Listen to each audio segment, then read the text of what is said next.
আসসালামু আলাইকুম, সকলকে স্বাগত জানাচ্ছি। আমি আহসান উদ্দিন নোমান। আমরা ফাইবারে একটি গিগ দেই। অনেক দেখার পরে, অনেকগুলো রিসার্চ করার পরে, অনেকের গিগগুলোকে ফলো করে আমরা কিন্তু গিগ দিয়ে থাকি। কিন্তু অনেক সময় আমাদের এই গিগগুলোতে অর্ডার আসে না, ইমপ্রেশন আসে না, ক্লিক আসে না, ভিউ আসে না, অনেকগুলো বিষয় আমাদের এখানে একবারে মাথায় চাপিয়ে দেওয়া হয়। তা আসলে এই গিগগুলিকে আমরা কখন এডিট করতে পারি, এই বিষয়টা খুবই গুরুত্বপূর্ণ। যে আমরা একটি গিগ যখন এডিট করবো, আমাদের গিগগুলো কিন্তু সাময়িকভাবে হলেও কিন্তু পিছিয়ে যাবে, একটু র্যাঙ্ক হারাবে। তো এই র্যাঙ্কটাকে দ্রুত আবার ফেরত নিয়ে আসার জন্য কিভাবে আমরা এই গিগগুলোকে এডিট করতে পারি এবং কখন এডিট করতে পারি, এই নিয়ে বিস্তারিত আলোচনা থাকবে। যারা এখন পর্যন্ত আমার এই চ্যানেলটিতে সাবস্ক্রাইব করেনি, অবশ্যই সাবস্ক্রাইব করে পাশেই থাকবেন। পাশে থাকা বেল আইকনটিতে ক্লিক করবেন, যাতে করে নতুন কোনো ভিডিও দেওয়ার সাথে সাথে আপনি নোটিফিকেশন পেয়ে যান।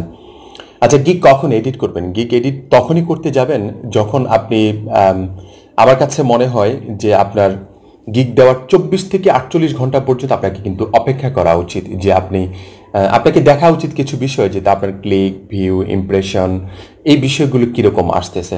আপনি যদি দেখেন যে না, খুব ভালো ইমপ্রেশন আসতেছে আপনার, বাট ক্লিক ভিউ আসছে না, তখন আপনি মনে করবেন যে আপনার কিছু একটা প্রবলেম আছে। কিছু একটা কি প্রবলেম আছে এটা তো জানতে হবে, তাই না?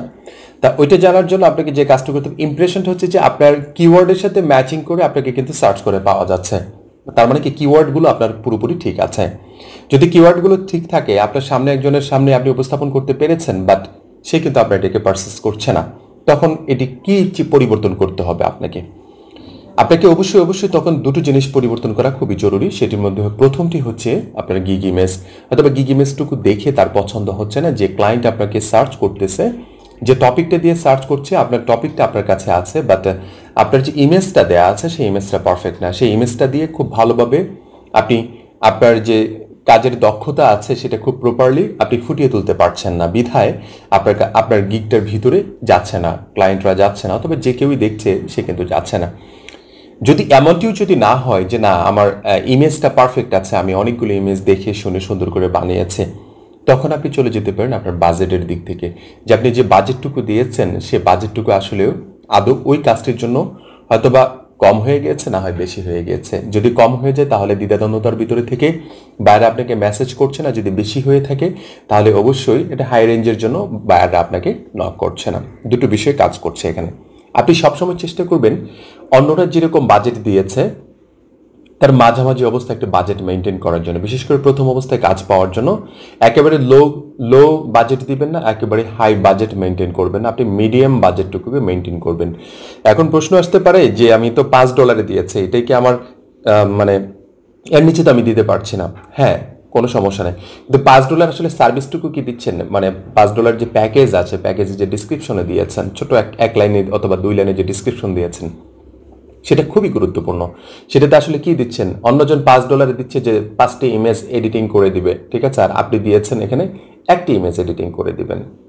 বিষয়টা অনেকটা কিরকম আপনি চিন্তা করে দেখেছেন? যে অন্যজন 5টি করে দিচ্ছে, অথচ আপনি করে দিচ্ছেন একটি। আপনি সেই জায়গায় করতে পারেন, আমি বলছি না যে আপনিও 5টি দেন কিংবা আপনি 10টি দেন, এমনটি না। আপনি মিডিয়াম পর্যায়ে রাখেন, আপনি হয়তো 3টি রাখেন, অথবা 4টি রাখেন, অথবা 6টি রাখেন, যে কোনো একটি রাখেন। 5টি যে দিতে পারবেন না এমনটি নয়, আপনি 5টিও দিতে পারবেন, ঠিক আছে? এই জায়গাটা আপনি একটু খেয়াল করবেন। পাশাপাশি আপনারা যদি মনে করেন যে না, ইমেজটাকে আরেকটু এডিট করে ইমেজটাকে আরেকটু স্ট্যান্ডার্ড কোয়ালিটি মেনটেন করা যাবে, অফকোর্স আপনি এটা করে নেবেন। ইমেজ খুবই গুরুত্বপূর্ণ একটি বিষয়। সর্বপ্রথম হচ্ছে দর্শনদারি, তারপরে কিন্তু গুণবিচারী। আপনার ইমেজটা দেখে কিন্তু অনেক ক্লায়েন্ট আপনার কাছে আসবে, আপনার বাজেট দেখে অনেক ক্লায়েন্ট আপনার কাছে আসবে। সর্বপ্রথম ইমেজটাকে আপনার দেখবে। ইমেজটা যদি দেখে খুব সুন্দর ভালো লাগে যে না, এই ব্যক্তিটা আমার জন্য পারফেক্ট, তখন কিন্তু আপনার কাছে এই ব্যক্তিটা আসবে। বাজেটটা অনেক সময় ম্যাটার করে না, কিন্তু কিছু কিছু ক্লায়েন্টের কাছে বাজেটটাও ম্যাটার করে। যে আসলে সে একটা হিউজ ইমেজের কাজ করাবে, অনেকগুলো ইমেজের কাজ করাবে, হয়তো তার সাথে বাজেটটা ওভাবে যাচ্ছে না। আপনি এতটুকু বলে দিতে পারেন, যদি তোমার কোনো ডিসকাশন থাকে তাহলে তুমি আমার সাথে অবশ্যই মেসেজে কন্ট্যাক্ট করতে পারো। আর যে টপিকটার উপর আপনি ইমেজটুকু দিয়েছেন, যে টপিকটুকুর উপর আপনি আপনার বাজেটটুকু দিয়েছেন, সেই টপিকটার উপর সুন্দর করে একটি উপস্থাপনা দিতে হবে। সেটা হচ্ছে যে গিগ ডিসক্রিপশন। সেই ডিসক্রিপশনটা অবশ্যই যথেষ্ট স্মার্ট হতে হবে। আমরা অনেক সময় কী করি, অন্যজনের একটা কপি করে নিয়ে এসে দিয়ে দিই। না, এমনটি করবেন না। কপি জিনিস আসলে আজ হোক কাল হোক কিন্তু আপনি একটা ধরা খাবেন। অতএব কপি করবেন না, আপনি চেষ্টা করবেন তার মতো করে যদি তৈরি করতে চান তাহলে তার মতো করে, অথবা তার চেয়ে বেশি করার চেষ্টা করেন। যে কোনোভাবেই হোক না কেন কপি করার চেষ্টা করবেন না, আপনি আপনার জায়গা থেকে একটা ইউনিকনেস নিয়ে আসার চেষ্টা করবেন। তাতে করে আপনার গিগটা খুব ভালো একটি পজিশনে চলে যাবে। এখন এডিট কতবার করতে পারবেন, এভাবে 24 থেকে 48 ঘন্টা দেখার পরে, ক্লিক ভিউ ইমপ্রেশনগুলো দেখার পরে আপনি যদি মনে করেন যে না আমার গিগের এই জায়গাগুলো পরিবর্তন করা উচিত, আপনি তখন পরিবর্তন করতে পারেন। এরকম 2-1 বার করবেন, বেশিবার করবেন না। যখন বেশিবার করবেন তখন কিন্তু প্রবলেম হবে। বিশেষ করে গিগগুলোকে ড্রাফটে নিয়ে যাবে, তারপরে এরকম আছে গিগকে ডিনাই করে দিতে পারে ফাইবারের পক্ষ থেকে যে না তুমি এটা বারবার রিএডিট করছো, এই ধরনের কাজগুলো করছো। এখন অনেকেরই প্রশ্ন আসতে পারে যে আমার ইতিমধ্যে তো দুটো আমার অর্ডার কমপ্লিট করা আছে, আমার তো আছে, রিভিউ আছে, আমি এখন কি করব?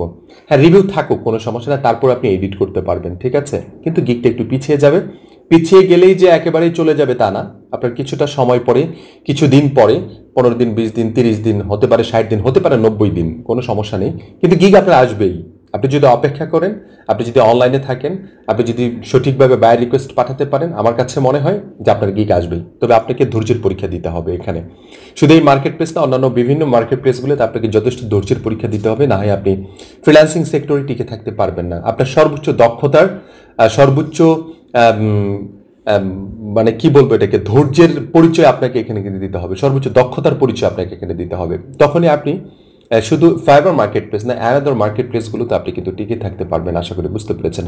অতএব আপনার গিগটা কখন এডিট করবেন ইতিমধ্যেই আশা করি বুঝে গিয়েছেন। আপনার এই জন্য একটি গিগ দেওয়ার আগেই আপনি চিন্তা ভাবনা করে দিবেন আপনার গিগটার ইমেজটা কেমন হচ্ছে, ডিসক্রিপশন কেমন হচ্ছে, টাইটেল কেমন হচ্ছে, ট্যাগগুলো কেমন হচ্ছে, তারপরে আপনার যেটাকে বলা হয় বাজেট, ঠিক আছে, বেসিক, স্ট্যান্ডার্ড অ্যান্ড প্রিমিয়াম বাজেটটা কীরকম হচ্ছে, ওভারঅল বিষয়গুলো আপনি যদি রিসার্চ করে প্রপারলি দেন, আমার কাছে মনে হয় পরবর্তীতে আর কখনোই আপনার গিগটাকে এডিট করতে হবে না। কোনো একটি সময় যদি আপনার লেভেল 2 অথবা টপ রেটেডে চলে যান, তখন আপনাকে হয়তোবা বলতে পারে কিছু মিস্টেক থাকতে পারে, সেগুলো ঠিক করে নেওয়ার জন্য গিগগুলোকে এডিট করতে বলা হয় ফাইবারের পক্ষ থেকে, যেটার সম্মুখীন আমি হয়েছিলাম। এটা স্বাভাবিক, অস্বাভাবিক কিছু না, কিন্তু সেটা আবার তারা সলভ করে দেয়, আপনার গিগটা র্যাঙ্ক হারাবে না, সেই ব্যবস্থা তারাই করে দেয়। অতএব এটা নিয়ে টেনশনের কিছু নাই। অতএব প্রথমেই যখন গিগটা দিবেন সেটাকে একটু রিসার্চ করে দিন, তাহলে আর পরবর্তীতে এডিট করা লাগবে না। আশা করি বুঝতে পেরেছেন। পরবর্তী টিউটোরিয়াল দেখার আমন্ত্রণ জানাচ্ছি। সবাই ভালো থাকবেন, সুস্থ থাকবেন। ধন্যবাদ সবাইকে। আসসালামু আলাইকুম ওয়া রাহমাতুল্লাহি ওয়া বারাকাতুহু।